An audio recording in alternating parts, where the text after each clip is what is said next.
प्यार में है सजा भी। मेरा नाम आरती है। मेरी विवाह सुभाष नाम के लड़के के साथ हुई है। हमारी शादी को लगभग 20 साल हो गए। उस दौर में हमारी प्रेम कहानी बहुत मुश्किल दौर से गुजरी थी, लेकिन आज हम दोनों एक दूसरे के साथ बहुत खुश हैं। हमारी कहानी कुछ इस तरह है।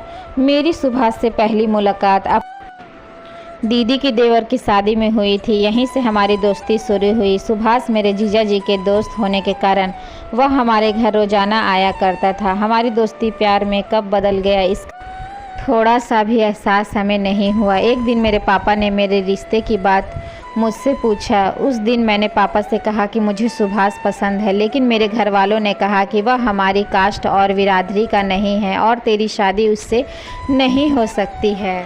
इस बात पर मैंने अपने परिवार से कहा कि जब वह इतने समय से हमारे घर आ रहे थे तब तो आप उन्हें अपने बेटे जैसा प्यार क्यों दे रहे थे। अब मैं उन्हें चाहने लगी हूँ तो आपको हमारे बीच में कास्ट कहाँ से आया।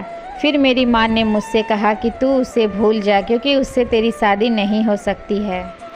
लेकिन मुझे अपने इन 6 सालों के प्यार को भूल पाना मुश्किल नहीं, नामुमकिन हो गया था। फिर मैंने सुभाष से बात किया और उन्हें बताया कि मेरे मम्मी पापा मेरे लिए लड़का ढूंढ रहे हैं, अब हम क्या करें। तब मनोज ने मेरे जीजा जी के राजन से बात की, जो कि उसके दोस्त भी थे। जीजा जी ने भी साफ साफ कह दिया था कि तुम दोनों की शादी नहीं हो सकती है, लेकिन तुम दोनों कोर्ट मैरिज कर सकते हो। कुछ समय बाद मैं तुम्हारे घर वालों को मना लूँगा। लेकिन फिर भी मैंने एक ऐसा कदम नहीं उठाया और 6 महीने तक घर वालों को मनाने की कोशिश करती रही, लेकिन वो लोग हमारी बात को नहीं माने थे। मेरे घर वाले को पता था कि सुभाष और मैं सेटल हूँ, लेकिन फिर भी कास्ट को लेकर आड़े हुए थे और शादी के लिए तैयार नहीं हुए। जब मेरे घर की ओर से शादी का दबाव बढ़ने लगा और मुझे लड़का देखने आ गया तो मैंने और सुभाष ने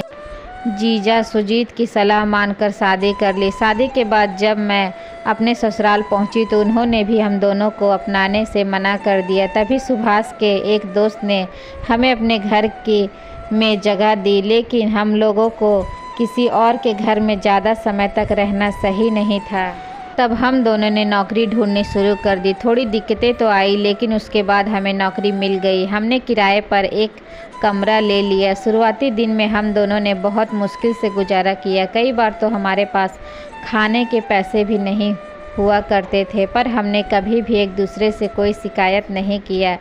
हम सभी को यही दिखाना चाहते थे कि हमारा प्यार सच्चा है और प्रेम विवाह भी कामयाब होते हैं।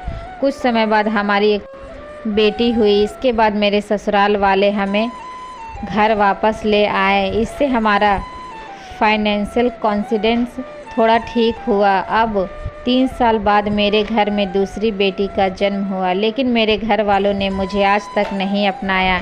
मेरी शादी के 3 साल के पश्चात मेरे पापा की मौत हो जाती है। मेरे घर वालों को लगता है कि मैं उनकी मौत के लिए जिम्मेदार हूँ।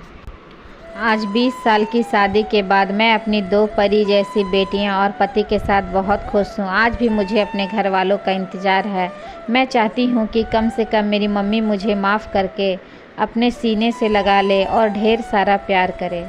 तो दोस्तों, आज की ये छोटी सी लव स्टोरी आप लोगों को कैसी लगी हमें कमेंट बॉक्स में कमेंट करके ज़रूर बताइएगा। अच्छी लगी हो तो चैनल को लाइक शेयर एंड सब्सक्राइब ज़रूर कर लीजिएगा। मिलते हैं नेक्स्ट स्टोरी के साथ, तब तक के लिए धन्यवाद।